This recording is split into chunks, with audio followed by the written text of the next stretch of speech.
Guys এখন পূজার আমি যাচ্ছি ঘুরতে। এবার তোমরা কিছু বুইরা বেটা কাকুরা কমেন্ট করবে তোমাদের কি ঘোরা ছাড়া কোনো কাজ নেই। সত্যি বলছি, ঘোরা ছাড়া কোনো কাজ নেই, কারণ আমাদের কাজটাই হচ্ছে ঘোরা। তো তোমাদের কথা তোমরা বুঝতে পারলে কোনো কাজ নেই। তো যাই হোক, তোমাদের কথা আমি বাদই দিলাম। তো এখন পূজার আমি যাচ্ছি একটা দিদির বাড়িতে, মানে পার্লার ওপেনিং হয়েছে, তো আমাকে পূজাকে কিন্তু স্পেশাল ভাবে ইনভাইট করেছে, কারণ দিদির কাছে কিন্তু আমরা প্রায় কাজ করি তার জন্য। আর এই যে দেখো, আজকে কিন্তু একটা ভালো দিনে পার্লারটা ওপেনিং হয়েছে, কারণ আজকে কিন্তু গণেশ পুজো ছিল আর দিদির পার্লারটাও কিন্তু সেই দিনে ওপেনিং হয়েছে।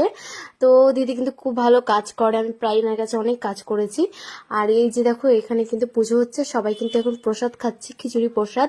তো আমাদের কিন্তু ফার্স্ট গিয়ে কিন্তু একটা প্রসাদ দিয়েছিল, এটা হচ্ছে সাবু দিয়ে অনেক কিছু ছিল মিক্স করা, দারুণ ছিল খেতে, কি বলবো।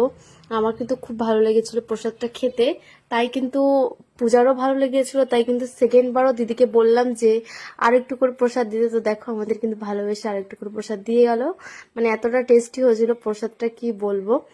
তো তারপর কিন্তু আমরা প্রসাদ খাওয়ার পর আমাদের দিয়ে গিয়েছিল খিচুড়ি প্রসাদ আর হচ্ছে একটা ভাজা, বাঁধাকপি ভাজা। তো বিশ্বাস করো, খিচুড়ি কিন্তু আমি খাই না, তো সেই দিনের খিচুড়িটা দেখে এতটা লোভ।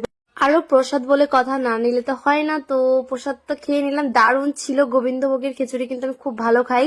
তো আমরা কিন্তু, আমি অল্পই নিয়েছিলাম, কারণ বললাম আমি খিচুড়ি তেমন একটা পছন্দ করি না, আর তার জন্য কিন্তু পূজা থালায় নিয়েছিল একটু বেশি করে।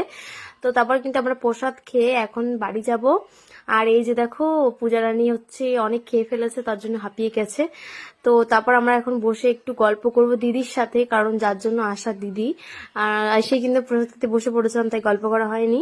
তো একটু গল্প করব, দেন বাড়ি চলে যাব। আর এইদিকে দেখো, এই যে আগের দিনের মতো কত জাম্বুরা হয়েছে, আর ওদেরটা কিন্তু ভালো ছিল, তোমাদের দেখাবো জাম্বুরা গুলো।